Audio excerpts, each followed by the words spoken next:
आगे बढ़ने से पहले चैनल को सब्सक्राइब करें और बेल आइकन को हिट करें। कहानी खौफनाक साया।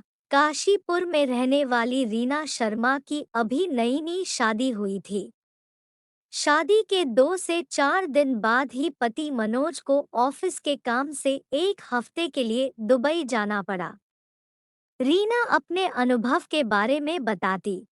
एक रात जब वह अपने कमरे में अकेली सोई हुई थी, तभी अचानक उनका टीवी चलना शुरू हो गया, जिससे वह चौंक गई। उन्होंने तुरंत उठकर टीवी बंद कर दिया और फिर से सोने की कोशिश करने लगी।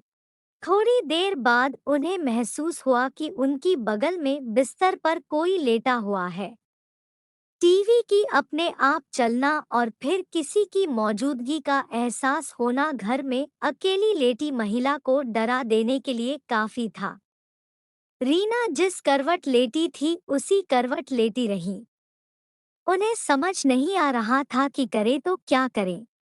खुद को समझाने के लिए उन्होंने सोचा कि शायद ये उनका वहम होगा, लेकिन थोड़ी देर बाद उन्हें फिर से वही अनुभव हुआ कि जैसे बिस्तर का गद्दा दब रहा हो और बगल में लेटकर कोई करवट बदल रहा हो। इस एहसास से धरा के तो रोंगटे खड़े हो गए।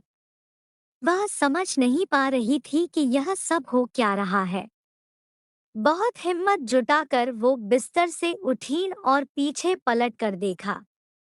वहां कोई नहीं था, लेकिन जब उनकी नजर गद्दे पर पड़ी तो रीना का दिल दहल गया। गद्दा नीचे की ओर दबा हुआ था और ऐसा दिख रहा था जैसे उस पर कोई इंसान लेटा हुआ है। अब वह चिल्लाना चाहती थी, पर खौफ और डर के मारे उनके हलक से आवाज तक नहीं निकली। दिल की धड़कन बहुत तेज हो चली थी। डॉट घबराहट में रीना ने तकिया उठाकर उस जगह पर फेंका जहां गद्दा दबा हुआ था।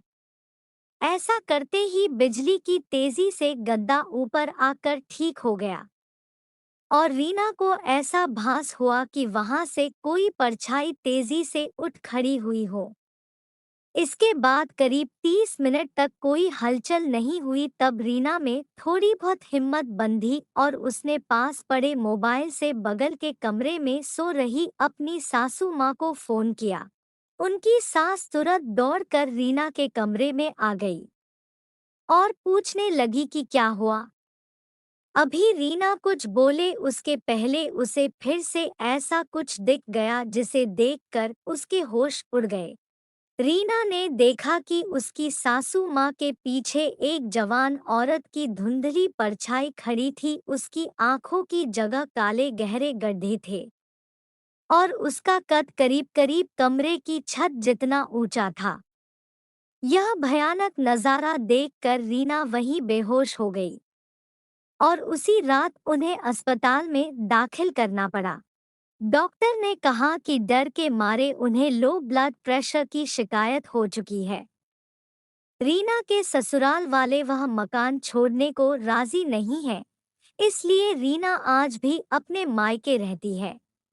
रीना के पति मनोज की पहले भी एक शादी हो चुकी थी और उसके ऊपर दहेज की लालच में पहली पत्नी को जहर देकर मारने का मुकदमा भी चल रहा था। बदनामी के कारण मनोज अपनी मां के साथ एक नए घर में आकर रहने लगा था, जबकि उसके पिता अभी भी पुराने घर की देखभाल कर रहे थे। रीना के परिवार वालों को शादी से पहले ये बात पता नहीं चल पाई, लेकिन इस घटना के बाद जब रीना ने मनोज को आप बीती सुनाई तो उसने पहली पत्नी का राज खोला। हालांकि उसका कहना था कि पत्नी को उसने जहर नहीं दिया था, बल्कि उसने खुद ही जहर खाकर जान दी थी। अदालत में अभी भी ये मामला लटका हुआ है। ये कहानी आपको कैसी लगी कमेंट में बताएं और चैनल को सब्सक्राइब जरूर करें।